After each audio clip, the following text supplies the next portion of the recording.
ከእግዚአብሔር ጋር አስቀድመን እንዳንገናኝ ያደርጋል። በጣም ትልቁና ክፉ ነገር ያ ነው። ሰዎች ቀኑን ሙሉ ደብሯቸው ዝለው ደክመው የሚውሉት ትልቁ ጉዳይ አልጋቸው ውስጥ ነው የሚጀምረው። አንዳንድ ሰዎች ወይኔ ጊዜ ያጠረብኝ የሚሉ ሰማ። እንዴት ጊዜ ያጥራል? በጣም የተትረፈረፈ እኮ ጊዜ ነው ያለን። ምን አገባህ አንተ በሰው ህይወት የምትኖረው? እኔ አሁን ስለ ሰው ምን አገባኝ? የምኖረው የራሴ ነው የመጀመሪያ። አልጋቸው ውስጥ በተረበሸ ሐሳብ፣ በተደበላለቀ ሐሳብ፣ በአሉታዊ ሐሳብ ይጀምሩታል ቀናቸውን።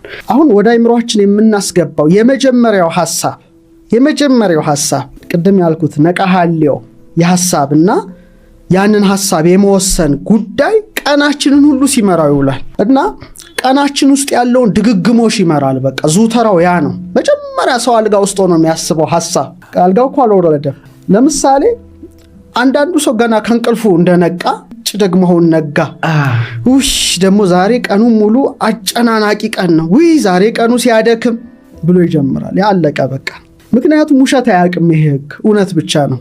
አንተም እኔም ካሜራ ማኖቹም ድንጋይ ሁላችን ወደ ሰማይ ብንወረውር ወደ ታች ይወርዳል። የኔ ሰማይ ላይ ተሰቅሎ አይቀርም እና ቀናችን ደግሞ ነጋ ደግሞ ነጋ ብለ ከጀመርከው በቃ አይምሮ ምን ነው የሚረዳው? ከቁጥጥር ውጪ ነው ያቀን ላንተ። ቀኑ አድካሚ ነው ካለ በቃ ሲያሰለች ሲያደክም እንደሚውል ነው የሚረዳው።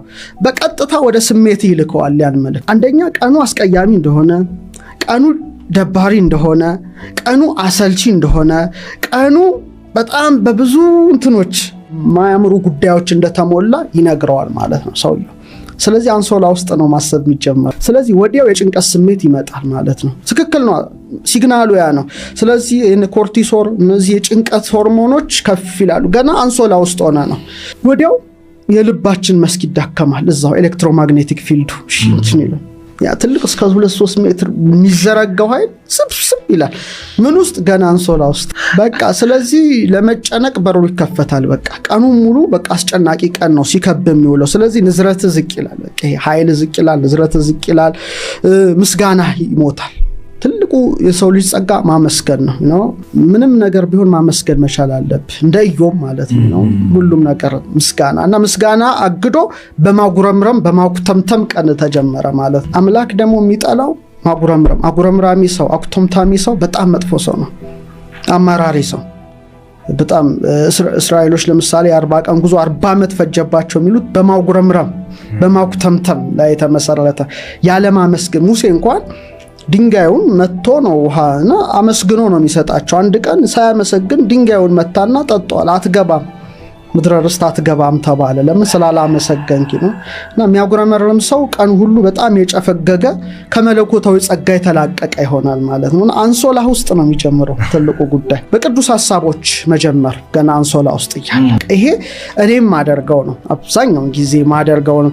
አንደኛ ጠዋት ከእንቅልፍ ስነሳ 2 ሐሳቦች አሉኝ። አንድ ገና ብልጭ የሚል ሐሳብ፣ ሁለተኛ ደግሞ ቁርጥ ሐልዮ የሚባለው የምትወስነው ሐሳብና በቃ ልክ አይንህን ገለጥክ አይደል? አንሶላ ገለጥክ። ስትገልጥ አይናቸው እንደተጨፈነ የሞቱ ሰዎች በዛን ቀን ሚሊየንስ ይኖራሉ እና አይንህን ገልጠሃል። ስለዚህ የመጀመሪያውን ትንፋሽ ተንፍሰሃል። ስለዚህ ስለ ትንፋስ ማመስገን አለብህ። ገና የመጀመሪያው ስለ አይን መገለጥ እዛ አንሶላ ውስጥ ሆነ ስትጀምረው ማለት ነው። ቀን ጨፍነህ ልታደርገው ትችላለህ፣ ላትገልጠው ትችላለህ፣ ግን ገለጥክ። በቃ ያቺ የመጀመሪያዋ መገለጥ ምትልበት ሳትሆን አምላክን የምታመሰግንባት የአይን መገለጥ መሆን አለባት እና ይቀን አዲስ ስጦታ ነው ለአንተ የተሰጠ አዲስ ስጦታ ነው። እንደው ምን ይላሉ 365 ገጽ የያዘ መጽሐፍ ነው የተሰጠ። ጥሩ ምጽፍበት ወይ መጥፎ ምጽፍበት ገጽ ነው። ስለዚህ አዲስ ቀን ስለሆነ በአዲስ ጅማሮ እና እንደውም አንዳንድ ሰው ሲያማርረው ስሰማ እንደው ምን ነው የዳዊትን መዝሙር ቢያስቡላለው። ዳዊት በመዝሙር 117 በቅንፍ 118:24 ደስ ይለኛል። ምን ይላል? ዛቲ ዕለት እንተ ገብረ እግዚአብሔር፣ እቺ ዕለት እግዚአብሔር የሰራላት ናት። ንትፈሳው ንታሐሰይ ባቲ፣ በሷ ደስ ይበለን ይላል። በጣም ደስ ብሎ በቃ መጀመር እና እግዚአብሔር እቺን ዕለት ስለሰጠህ ነው በደስታ መጀመር እንዴት ያቅታል? በጣም እኮ በጣም ምን አይነት አማራሪና አኩተምታሚ መሆን እንዴት አለመታደል ነውና ለአይን ማመስገን አለብህ፣ ለጆሮ ማመስገን አለብህ፣ ለአፍንጫ ቆጣሪ እግዚአብሔር እዚህ ጋር ቢገጥምልህና ለአይን ክፈል፣ ለጆሮ ክፈል፣ ታክስ ክፈል፣ ለእጅ ለእግር ለስትንፋስ ቢል ኮቪድን ተመልከት፣ ኦክሲጅን ሰው ስንት ከፈለ ነው። ይህን ሁሉ አስበህ ቢያንስ ማመስገን ካልተደረገለ የተደረገለ ብዙ ነው። ስለዚህ ማመስገን ነው። ስለዚህ ሰው ሲነቃ ነው የምለው ስልኩን ባይነካ ሰዓቱን እንኳን ባያይ በጣም መቻኮል ይመጣል። ውዝግብግብ ነው የሚወጣው። በቃ ሰዓት ረፈዱ በቃ ይሆናል አይደለ? ስለዚህ በዛ ባትጀምር ቀን አይረበሽም። ሁለተኛ የትላንቱን ነገር አለማመላለስ። ስለ ትላንት ችግር ዛሬ ሌላ አዲስ ቀን ነው። ትላንቱ ትላንት አልፏል። እኛ ነው ዛሬ ነን። ስለ ትላንቱ አይመለከተንም። አልፏል፣ በቃ አልፏል። ስለዚህ በአዲስ መንፈስ መጀመር። ስራዎችን አትዘርዝራቸው ነው መጀመሪያ። ከስራ ይልቅ መጀመሪያ እግዚአብሔር ስላነቃ በቃ ያ ላንተ በቂ ነው። ስራህን የምታቀድበት የራሱ የሆነ ሰዓት አለው። እሱን እንመጣለን እና የምስጋና ሳይነጋ በቃ ሳይነጋ ብለህ የምትጀምረው መሆን አለበት። ለምን ነጋ? ውይ ነጋ ውይ ብለህ ከጀመርከው ኤነርጂ እንትን ይሄ ሽሪንክ ሲኖ ጥፍ የሚለው። ሁለተኛው ሳታውቅ ሳትገነዘብ ፈጥነ ካልጋ መነሳት። ይሄ በጣም አደገኛው ነው ጉዳይ ነው። ብዙዎች በቃ ብድግ ነው የሚሉት ካልጋቸው። በጣም ይሄ መሆን የሌለበት ነው። ለምን መሰለህ? በህልም ዓለም ውስጥ ነበርክ። ስጋ ተኝቶ ያንኮራፋል። ነፍስ ህልም በማለም ራእይ በማየት እንትን ውስጥ ናት፣ ረልም ውስጥ ናት፣ እዛ ውስጥ ናትና ለመቀበል ክፍት ናት ብዙ ነገሮችን፣ ሰማያዊ ነገሮችን ማለት ነውና ስጋ ሲያርፍ ነው። ነፍስ ግን በህልሞች በራእዮች ውስጥ ነበረችና ልክ ከእንቅልፍ ስንነቃ ያ ጉዳይ ለተወሰነ ጊዜ አብሮን አለ። ብንግ እንዳልክ ወደ እንትን አትመለስም። ያ ጉዳይ አለና መንፈሳዊ ያነሳስ መነሳት መንፈሳዊ ያነሳስን እንደው የተጠዳደፈ ያልሆነ ያልተቻኮለ አነሳስ ካልጋችን መነሳስ ከጀመርን በጣም ጥሩ ነው። ምክንያቱም ልክ እንደ ፀሐይ እኮ ባንዴ አትወጣም ማለት ነው። እንትኗን ብርሃኗን ታሳያለች፣ ግሎ ያረገች ነው የምትወጣው እንጂ ዝም ብላ እሳት አደጋ አይደለንም። እኛ ነው ፀሐይ ነን። እሳት አደጋ ነው። ድንገት ተነስቶ መንገድ ላይ ሳታስበው ይላል። እሳት አደጋው ያነሳስ ከተነሳ ቀን ሁሉ ጨልሞ ነው የሚውለው። ልክ ነው የፀሐይ አነሳሲ ነው። ብርሃኗን ቀስ እያለች በምስራቅ ጀንበር እንደምትወጣ ነው። ቶሎ ካልጋ ተጣድፈ ከተነሳ የነርቭ ስርዓት ይደነግጣል። በቃ ረፍት ላይ የነበረ እኮ ነው በድንገት የምታስነሳው። የተዛባ የነርቭ ስርዓት ይሆናል። እስትንፋስ፣ የልብ ምት ይበላሻል። አንዳንዴ ትዝ ይልሃል ድንግጥ ብለህ የሆነ ስትነሳ ልብህ ይመታል አይደል? መልሼ ልተኛም ብትል አትችልም። በጣም ነው የምትቸገረው። ስለዚህ የልብ የስትንፋስ ምት ሁሉ ተበላሽቶ ነው የምትነሳው። ሶስተኛ ሐሳብ ተከፋፍሎ መንፈሳዊ ስሜቱ ሁሉ ተዛብቶ እና ገና ሳትነሳ ውጥረት አስብ እስቲ ብድግ ማለት ውጥረት ነው። በጣም ደስ የማይል ውጥረት ይጀምራል። ስለዚህ ዝቅ ብለው የመነሳት ልምድን እንደው ቢጀምሩ። ስለዚህ አሁን አይናቸውን ገለጡ፣ አንሶላ ውስጥ አመሰገኑ አይደል? የመጀመሪያው ፓተርን እና አልጋቸው ውስጥ እያሉ ይኖች ልባቸው፣ ቃላቸው፣ እስትንፋሳቸው በማመስገን ቢጀምር። ለምሳሌ አሁን ልብህ መታደ ደስ ይላል። ልብህ እኔ በጣም ልብህን መንካት ትልቅ ነገር ነው። ልብ ማለት የልዑል ቤት ማለት ነው። በእኛ ትምህርት የለን በለና በበ እግዚአብሔር ዙፋን ትልቅ ነገር ነውና ምንድነው ሰሎሞን ተኝቻለሁ ልቤ ግን ንቁ ናት ይላል። በጣም ይገርም ነው። እና መጀመሪያ በቃ የመጀመሪያ ትንፋሽን በፍቅር ብትነካው ልብህ ለሰውነት በነገርከው ቁጥር ነው የሚከፍል። ደካማ ነው ካልከ ደካማ ነው፣ ኃያል መሆኑን ኃይል ይሰጣል። አንድ ቀን እግራችንን ቴንኪው ብለን አናውቅ፣ አይናችንን አናውቅ፣ አፍንጫችንን አናውቅ፣ እጃችንን አናውቅ። የፈጠራቸውም ቀርቶ ራሴ የሰጠህን አትልም። እና መጀመሪያ ልብህን በቃ ልክ እንደ ፀሐይ ማለት ነው ልብህ ይመታል አይደል? በነፍስ ልብ ሰጥተዋል። ደስ ይልልህ ይገባል የመጀመሪያው። ከዛ በኋላ እስትንፋስ የህይወት እስትንፋስ ገብቷልና ስትል የመጀመሪያው እስትንፋስ ለአዲሷ ገጽ ህይወት ተጀመረ ማለት ነው።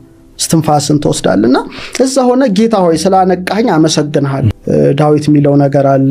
አንሰ ሰከብኩ ሆኖምኩ እኔ ተኛው አንቀላፋው ወተንሳይኩ ተኛው ማለት እስመ እግዚአብሔር አንቃኝ፣ እግዚአብሔር አንቅቶኛልና ነቃው ነው። እሱ በያነቃ እዛው ሞተ ትቀራለህ። ልብህም አይመታም። የስንት ሰው ልቡ እዛው እንደታተመ ቃል እስትንፋስ ልቤ መጥቷል አለው፣ ቃል አለኝ አለው፣ እስትንፋስ አለኝ፣ ሕያው ነኝ። ስለዚህ ለልቤ ለቃሌ ለእስትንፋሴ መጀመሪያ የሰጣቸውን አምላክ እዛ አልጋ ውስጥ ትንሽ እንቅስቃሴ እጅ ይሰራል፣ እግር ይሰራል፣ አንገት ይሰራል። ደስ ይላል። እኔ ትንሽ አልጋዬ ላይ ሳልነሳ እንደውም በጣም መወዳቸው ክፍሎች እሷ ናት። ከነቃው በኋላ መጀመሪያ የራሴን ልምድ ነው ማጋራው። ሁሌ አልጋዬ ውስጥ መጀመሪያ ማስባት ምንድነው ግሩምና ድንቅ አድርገህ ፈጥረኸኛልና አመሰግንሃለሁ።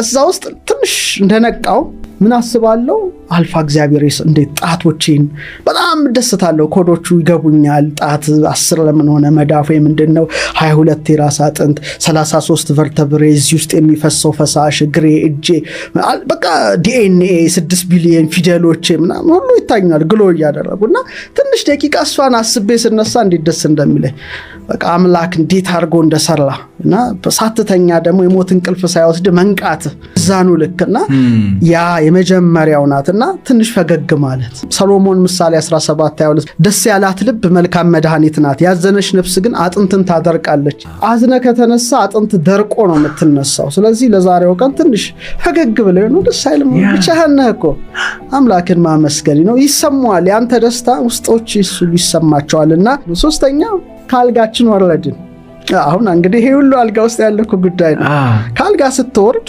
ጨለማ ባይሆን ነው የተዘጋ ጭልም ያለ በጣም ለምሳሌ የጨፈገጋ አየር ብታይ ምንድነው የምትሆነው ጭፍግግ አይደል አሁን አውሮፓ ለምሳሌ ዊንተሩስ በጣም ክረምቱ ሁሉ ጭፍግግ ሚስቅ የለም ለምን አየሩ ሰመር ላይ ደግሞ ፀሐይፏ ስለምትል ሰው ይስቃል እና ይሄ ተፈጥሮ እኮ ነው አየር ንብረቱ ምን ያህል አሉታዊና አዎንታዊ ጉዳይ እንደንተና ቤትም ስትነሳ ዳርክ ከሆነ በቃዛው ቆይላል አንሶላ ውስጥ አትውጣ አንዳንድ እኮ እንዳለ ወዲያው ገብቶ ይቆያል በቃዛው ምንም ብርሃን ፍሰት የለም ስለዚህ የማይንቀሳቀስ ጉልበት ነው ዛሬ በጣም ጉልበት ይንቀሳቀሳል ግን አለ አይደለ ሲያለ መሄድ ይሆናልና ብርሃን ያግዳል ስለዚህ ሰው መንፈሱ ይጨናነቃል ልክ እንደ ጭፍግግ እንዳለ አየር ቤቱን ሲያው ተዝረከረከ ነው ጭፍግግ ያለ ነው ስለዚህ ዛው ቆይላል አይምሮም ጭጋግ ይሆናል ነው ብላሪ ይሆን ምንም አይነት ይሰማዋል ተነሳሽነት ያጣል በቃ ግን የሥነ ፍጥረት ታሪክ ሲጀምር እግዚአብሔር ብርሃን ይሁን አለ ብርሃንም ሆነ ብርሃን ይሁን አለ ብርሃንም ሆነ ስለዚህ